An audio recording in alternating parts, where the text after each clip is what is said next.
कारण राहुल गांधी हे नेहमी महाराष्ट्रात आल्यावर दोन घटना नक्की करतात. ठरला जनता राहुल गांधी एक स्वातंत्र्यवीर सावरकरांचा अपमान नक्की करतील, नेहमीच केला आहे. जेव्हा जेव्हा राहुल गांधी महाराष्ट्रात आले स्वातंत्र्यवीर सावरकरांचा अपमान त्यांनी केला आहे. आणि दुसरं सातत्याने ओबीसी समाजाचा अपमान करणे, सातत्याने ओबीसी समाजाचा अपमान करणे. ज्या ज्या ठिकाणी जातात त्या ठिकाणी ओबीसी समाजाचा अपमान करतात आणि त्यामुळे मोठ्या प्रमाणावर अस्वस्थता निर्माण झाली. आदिवासी समाजाच्या कल्याणाकरता काँग्रेसने कधी काम केलं नाही. 65 वर्ष बघितलं असाल आदिवासी समाजाचे मतं घेतले, पण पद्माकर वडवीजीने मला सांगितलं तेव्हा त्यांच्या मनात काय भावना होती की माननीय प्रधानमंत्री मोदीजींनी आमच्या समाजातील शिक्षक आदिवासी एक आमच्या बहिणीला देशाचे राष्ट्रपती पदापर्यंत सन्मान या आदिवासी समाजाला दिला म्हणून मी भारतीय जनता पार्टीमध्ये प्रवेश करतोय. आतापर्यंत कधी हा सन्मान कुणी दिला नाही, माननीय मोदीजींनी दिला. आमच्या आदिवासी समाजाच्या बहिणीला दिला, द्रौपदी मुर्मूजीला दिला. आणि म्हणून आदिवासी समाज हा मोदीजींच्या विकसित भारताच्या संकल्पनेला साथ देतोय. आपण बघितलं असाल मागासवर्गीय समाजाला नेहमीच काँग्रेस पार्टीने मागे टाकलं. स्वतः महामानव डॉक्टर बाबासाहेब आंबेडकरांना भंडाऱ्यामध्ये लोकसभेतून हरवण्याचं काम काँग्रेस पार्टीने केलं. आणि म्हणून शेड्यूल कास्ट सुद्धा आमचा जो नागरिक आहे, जनता आहे, ही मोदींच्या मागे उभी आहे. आदिवासी समाज मोदींच्या मागे उभा आहे. तुम्हाला दिसेल पुढच्या काळामध्ये ओबीसी, आदिवासी, मराठा सर्व समाज या महाराष्ट्रातले हे मोदीजींना साथ देणार आहे. ओबीसी साथ देणार आहे, मराठा समाज साथ देणार आहे, सारे समाज साथ देणार आहे. आणि म्हणून आज पद्माकर वडवी यांचं, विनायकराव देशमुखांचं, अर्चना राठोडचं, मनोहरराव सोनवणेचं, हिरालाल बागुलजीचं, रोशन गावित जी आहे, गणेश पाटील जी आहे, लखन पावराजी आहेत, अनिल मराठे, जगदीश पाडवी, या सर्वांचं भारतीय जनता पार्टीमध्ये मी स्वागत करतो. मला या ठिकाणी एक बाबीचा आनंद आहे. या सर्व जे पक्षप्रवेश झाले आहेत यांनी कुठलीही, म्हणजे आज बघा पद्माकर वडवी जेव्हा पक्षात आले किंवा विनायकराव आले, त्यांनी कुठलीही मागणी पक्षाकडे केली नाही. बोलताना काय म्हटलं, संघटनेची चांगली जबाबदारी आमच्याकडे द्या. आम्हाला भारतीय जनता पार्टीची संघटना मजबूत करायची आहे आणि मोदीजींच्या विकसित भारताच्या संकल्पाला साथ द्यायची आहे. मी पद्माकर वडवी यांचं मनापासून अभिनंदन करतो. पक्षामध्ये त्यांना एवढंच सांगेल की पक्षामध्ये त्यांचा मान सन्मान हा नेहमीच कायम राहील, एवढंच या ठिकाणी सांगतो. आणि खरं तर पुन्हा एकदा पुढच्या काळामध्ये काँग्रेस पार्टीमध्ये प्रचंड अस्वस्थता जी आहे आणि भाजपमध्ये येण्याकरता जी ओढ लागली आहे ती अशीच कायम राहणार आहे, हा विश्वास या ठिकाणी दर्शवतो. भाजपने येत्या काळात आपण जर बघितलं काँग्रेसने टार्गेट केले, आधी अशोक चव्हाण असतील, आता पद्माकर वडवी असतील, दोन्ही माजी मंत्री महाराष्ट्रातले मोठे, येत्या काळात आणखी कोणी माजी मंत्री तुमच्या संपर्कात आहेत? मोदीजींच्या विकसित भारताच्या संकल्पाला साथ देण्याकरता, देवेंद्रजींच्या अष्टपैलू कर्तृत्वाच्या नेतृत्वाला साथ देण्याकरता पद्माकर वडवीजी आणि पुळई आमचा टार्गेट नाही आहे. आम्ही कधी पद्माकर वडवी यांना फोन केला नाही. अशोकराव चव्हाण साहेबांनी तेच सांगितलं, विकसित भारताचा संकल्प, बलशाली भारताचा संकल्प, जगातली तिसरी आर्थिक महासत्ता, हा जो मोदीजींनी संकल्प केला आहे, हा जो प्रयत्न सुरू केला आहे, या प्रयत्नाला साथ द्यावी म्हणून यांनी पक्षप्रवेश केला आहे. आणि तुम्हाला पुढे बघेल, पुढे दिसेल, जसा मोदीजींचा वादळ, जसं मोदींचं वादळ महाराष्ट्रामध्ये लोकसभेच्या निवडणुकीला येईल, तर निवडणुकीच्या मतदानापर्यंत तुम्हाला अर्धी काँग्रेस पार्टी खाली झालेली दिसेल, हे मी तुम्हाला दाव्याने सांगतो. सर, मुंबईतला महायुतीचा फॉर्म्युला जो आहे 5-1 असणारी मिळते आणि सध्याचे जे सिटिंग खासदार आहेत त्यांच्या जागी नवे काही चेहरे जे आणखी दिले जातील अशी माहिती समोर येते. कपोल कल्पित बातम्या आहेत. असं कुठलाही फॉर्म्युला नाही. अजून फॉर्म्युला तयार व्हायला 2-3 दिवस लागेल. 80% जागेवर आमचं एकमत झालं आहे. 20% जागेवर अजून चर्चा सुरू आहे. चर्चा लवकर संपणार आहे. अजून जर महायुतीच्या जागाचा निर्णय झाला नाही आहे तर बाकी जागेबद्दल ही याला गेली ती त्याला गेली, भाजप 5 लढणार आहे, सारा कपोल कल्पित आहे. असं काही नाही आहे आणि कुणावरही कुठली टाच येणार नाही आहे. शेवटी केंद्रीय पार्लमेंटरी बोर्ड जो निर्णय घेईल तो आम्हाला मान्य असतो. केंद्रीय पार्लमेंटरी बोर्ड ठरवतं कुठली जागा कुणाला द्यायची, कोण उमेदवार असावा कोण नसावा. पण आजच्या दिवसापर्यंत येणाऱ्या बातम्या कपोल कल्पित आहे. कुठेही भाजपला 5, सेनेला 1 आकडा सेनेला, 2 आकडे भाजपला, साऱ्या बातम्या चुकीच्या आहेत. तुम्हाला लवकरच त्या ठिकाणी सत्यता कळेल. सर, बारामतीची जागा अजितदादांना देणार अशी ठीक झाले का? कारण त्या पद्धतीने सुनेत्रा पवार जे आहेत ते प्रचार करतात, ते म्हणतात की यावेळी काहीतरी वेगळं आपल्याला मिळवायचं. स्वाभाविक आहे. भारतीय जनता पार्टीने मागच्या वेळी जागा लढली होती.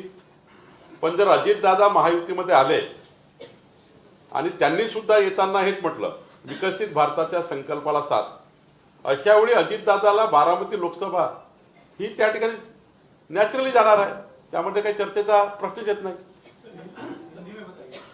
राहुल गांधी ने कल महाराष्ट्र प्रदेश के नंदुरबार के लिए, तो नंदुरबार जिले के एक बड़े पूर्व मंत्री को आपने बीजेपी में प्रवेश करा.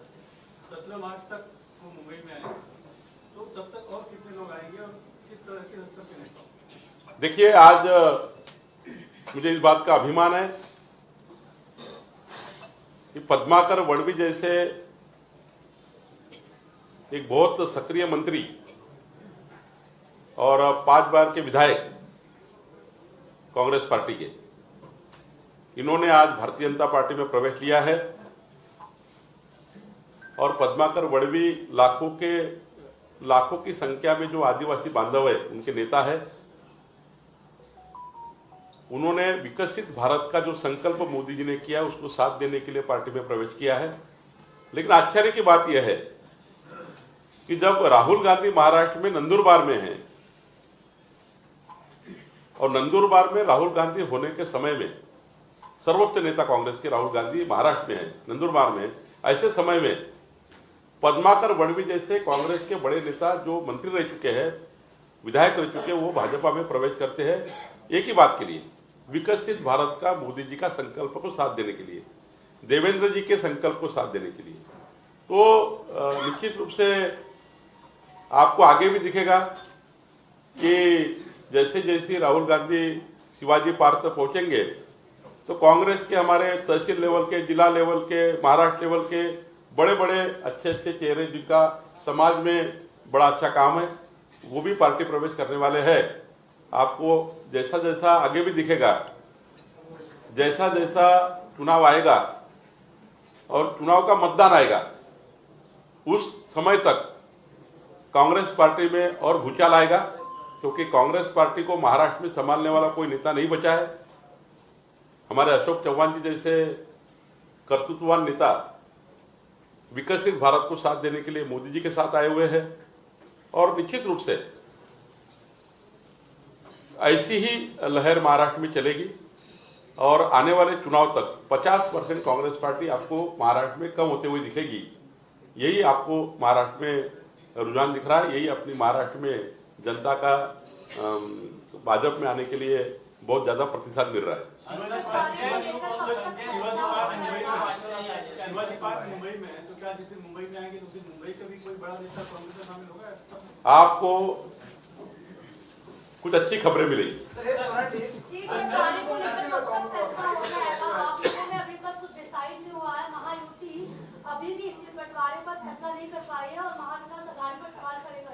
देखिए, हमारे सारे फैसले हो चुके हैं, 80% जगह पे फैसले हो चुके हैं और हमारे पे कोई कंपटीशन नहीं है, हमारे कोई खींचतान नहीं है. शिंदे जी जो स्थान है उनका प्रबल स्थान है, उनका भी अच्छी सीटें उनको मिलने वाली है, राष्ट्रवादी को भी अच्छी सीटें मिलने वाली है. उनको ये कभी लगेगा नहीं कि हमने भारतीय जनता पार्टी के महायुति में हमको कोई स्थान हमारा कम हो चुका है. जल्दी ही आपको अलायंस का सारा बंटवारा सामने आएगा और मुझे लगता है कि महायुति पूरी ताकत से इस महाराष्ट्र में 45+ करेगी। मोदी जी के नेतृत्व में लोगों ने निर्णय लिया है कि विकसित भारत को साथ देने के लिए, इसलिए आपको हमारी चिंता बिल्कुल मत करिए। चिंता महाविकास आघाड़ी को है, वो कैसे आगे जाएगी, क्योंकि उनकी पार्टी रोज टूट रही है। उद्धव जी के लोग एकनाथ शिंदे जी के पास जा रहे हैं, शरद पवार जी के लोग अजीत दादा के पास जा रहे हैं, और कांग्रेस पार्टी तो आपको दिख रही कहाँ जा रही है, भाजपा में जा रही है। संजय निरुपम भाजपच्या वाटेवर आहेत अशी आता चर्चा आहे आणि कालच त्यांनी अशोक चव्हाण साहेबांची देखील भेट घेतली अशी माहिती आहे. माहिती आहे. असं आहे, मी संजय निरुपम साहेबांच्या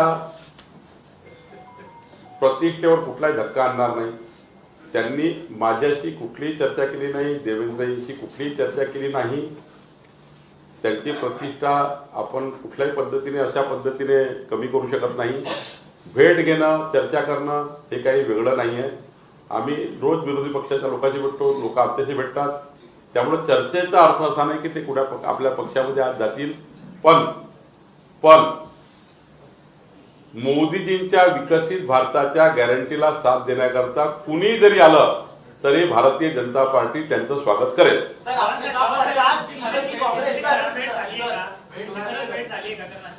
से काँग्रेसमधले माझे संबंध जुनेच आहेत, त्याच्यामुळे अनेक लोक भेटत राहतात। बाकी सांगितलंय बावनकुळे साहेबांनी तुम्हाला। त्यांना काय चुनाव के आते आते 50% कांग्रेस खाली हो जाएगी। ठाकरे सेना ने कहा है कि आता ओरिजिनल भाजपा कुछ है, इस सवाल का आप जवाब दीजिए, क्या सच में ऐसी? देखिए, ओरिजिनल और जूनियर सीनियर राजनीति में कोई होता नहीं है, मैं इस बात को नहीं मानता हूँ। सीनियर और जूनियर की राजनीति नहीं चलती है। राजनीति जो होती है प्रतिष्ठा के ऊपर होती है, राजनीति होती है वो व्यक्ति के ऊपर। हर व्यक्ति अपने पार्टी में स्ट्रांग होता है। अगर कोई भी प्रतिष्ठावान व्यक्ति कल पार्टी में आता है, उनका स्ट्रेचर अगर बड़ा है तो निश्चित रूप से वहाँ पर उसका समावेश होता है, वहाँ पर उनका प्रतिष्ठा दी जाती है। राजनीति में जूनियर जीनियर का फैसला होता नहीं है, राजनीति में कर्तृत्ववान व्यक्तियों का फैसला होता है। और जब कर्तृत्ववान व्यक्ति पार्टी में आते हैं तो उसका उनको तो उतना स्ट्रेचर देना ही पड़ता है। संजय निरुपम को ग्रीन सिग्नल है सर, कोशिश करें नाराज चले संजय। नहीं, देखिए, मैंने बार बार कहा है, एक बार फिर कहता हूं, मोदी जी के विकसित भारत का संकल्प को साथ देने के लिए जो पार्टी में आना चाहता है, जिसकी इच्छा है मोदी जी के लिए विकसित भारत के लिए साथ देने के लिए, भारतीय जनता पार्टी तैयार है, हम उसका स्वागत करेंगे। संजय निरुपम ने ऐसा बताई है क्या? मैंने बार बार कहा है कि संजय निरुपम जी की प्रतिष्ठा इस प्रकार से भारतीय जनता पार्टी में आने के लेकर बात करने पे मैं उनकी प्रतिष्ठा को डैमेज नहीं करूंगा। ऐसी कोई बात नहीं हुई है, ऐसा कोई चर्चा भी नहीं है, ना उनसे हमने चर्चा की है, ना उन्होंने हमसे चर्चा की है। अब रह गई बात उनको पार्टी में आने की, अगर मोदी जी के साथ देने के लिए कोई भी आना चाहता है तो उसके लिए हमारी तैयारी। उद्धव ठाकरे ने कल फिर एक बार नितिन गडकरी जी को महाविकास आघाड़ी में आने का न्योता दिया और कहा हम उनको मंत्री बनाएंगे। उद्धव जी, आपके पार्टी के संस्कारों में और हमारे पार्टी के संस्कार में बहुत फर्क है। उद्धव जी, अपनी पार्टी को संभाल लीजिए। नितिन जी, जिनके ब्लड में, उनने कभी कहा, देख लीजिए एक बार, कि मैं कुएं में जान दे दूंगा, लेकिन भारतीय जनता पार्टी के संस्कारों को और भारतीय जनता पार्टी के मेरे जीवन को कोई मुझे डैमेज नहीं कर सकता है। क्यों ऐसी बातें करते हो? हमारे दो बचे हुए हैं, बाकी सारी पार्टी खाली हो चुकी है। क्यों ऐसी बातें करते हो? कुछ भी नहीं रहेगा आपके साथ। लोकसभा चुनाव में आप सारी धज्जियां उड़ने वाली है। मोदी जी का चेहरा लगाकर आपने 18 सांसद जीते हैं। अब देख लेते कितने सांसद जीतते हैं। राहुल गांधी का चेहरा लगाकर, राहुल गांधी का, सोनिया गांधी जी का चेहरा लगाकर आप कितनी सीटें जीतते हैं, जरा देखेंगे ना। आपने मोदी जी का चेहरा निकाल के 18 सीटें जीती है। हमारे देवेंद्र जी को साथ में लेकर 18 सीटें आपने जीती थी। अभी देखते हैं आपको। सोनिया जी और राहुल गांधी का चेहरा लगाकर कितनी सीटें जीतते हैं। और आपने तो ऐसे लोगों का साथ दे रहे हैं आप उद्धव जी कि सनातन हिंदू धर्म को समाप्त करने वाली भाषा जिस उदयनिधि स्टालिन ने की है, उदयनिधि ने की है, उसको साथ देने के लिए आप काम कर रहे हैं।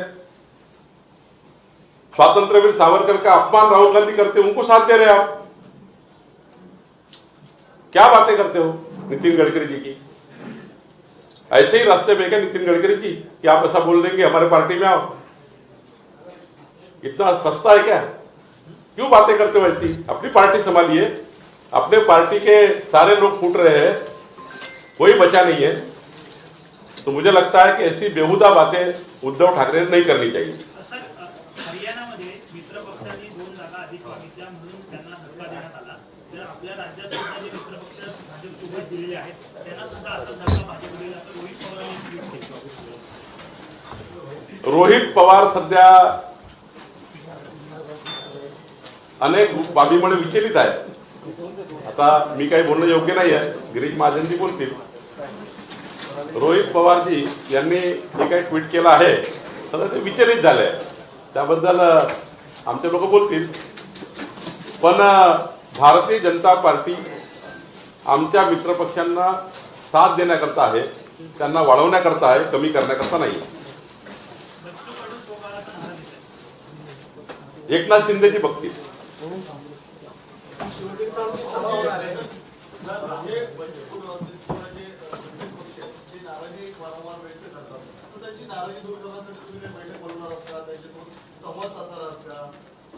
आम्ही घटक पक्षाची कुठलीही प्रतिष्ठा कमी केली नाही. घटक पक्षांना पुरेसं बळ दिलं आहे. जे आमच्यासोबत घटक पक्ष आहेत त्यांना आम्ही आमचं पुरेसं बळ देतो आहे. एकनाथजी त्यांच्या घटक पक्षाला पुरेसं बळ देत आहे. आणि मी कालही सांगितलं, मला फार जास्तीचं नाही माहीत, पण अमरावती माझ्या नागपूरजवळ आहे. बच्चू कडूंच्या मतदारसंघ त्यांनी सांगितलेले कामं महाविकास आघाडीच्या काळामध्ये जेवढे झाले नाहीत तेवढे आता झालेले आहेत.